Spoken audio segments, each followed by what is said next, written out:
আসসালামু আলাইকুম। সবাই কেমন আছেন? একটা জিনিস খুবই গুরুত্বপূর্ণ। যারা আর কি দেশে যাইতে চাইতেছেন, কারণ আপনারা জানেন যে মালয়েশিয়া সরকার সুযোগ দিচ্ছে দেশে যাওয়ার জন্য 500 রিঙ্গিত দিয়ে।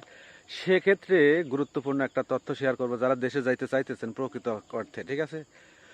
যেমন হচ্ছে, আপনি যদি নতুন পাসপোর্ট করেন বা পুরাতন ভিসা লাগান বা 2-3টা পাসপোর্ট করে ফেলছেন, দেখা যাচ্ছে আপনি অবৈধ হয়ে গেছেন। আপনার ভিসার মেয়াদ শেষ, আপনি অবৈধ হয়ে গেছেন মালয়েশিয়াতে, এখন দেশে যাবেন।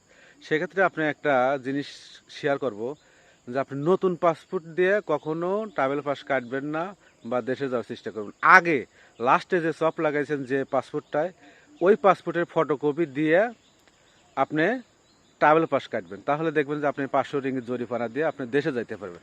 আর যদি নতুন পাসপোর্ট দেখা যাচ্ছে আপনার ওইখানে ভিসা বা কোনো কিছুই নাই, নতুন পাসপোর্ট দিয়ে যদি আপনি ট্রাভেল পাস কাটতে চান, সেক্ষেত্রে কিন্তু আপনার 3100 রিঙ্গিত জরিমানা আসতে পারে। আর একটা কাজ করবেন, আগের পাসপোর্টের যে ফটো নাম্বার আছে ওই নাম্বার দিয়ে আপনি ট্রাভেল পাসটা তুলবেন, ওই ট্রাভেল পাসের সাথে নতুন পাসপোর্ট যে আছে এই পাসপোর্টের ফটোকপি আপনি অ্যাটাস্টেশন করে দেবেন। তাহলে দেখবেন যে আপনি ওই 500 রিঙ্গিত জরিমানা দিয়েই দেশে যেতে পারবেন। ভালো লাগলে অবশ্যই একটা শেয়ার করবেন। ভালো থাকবেন।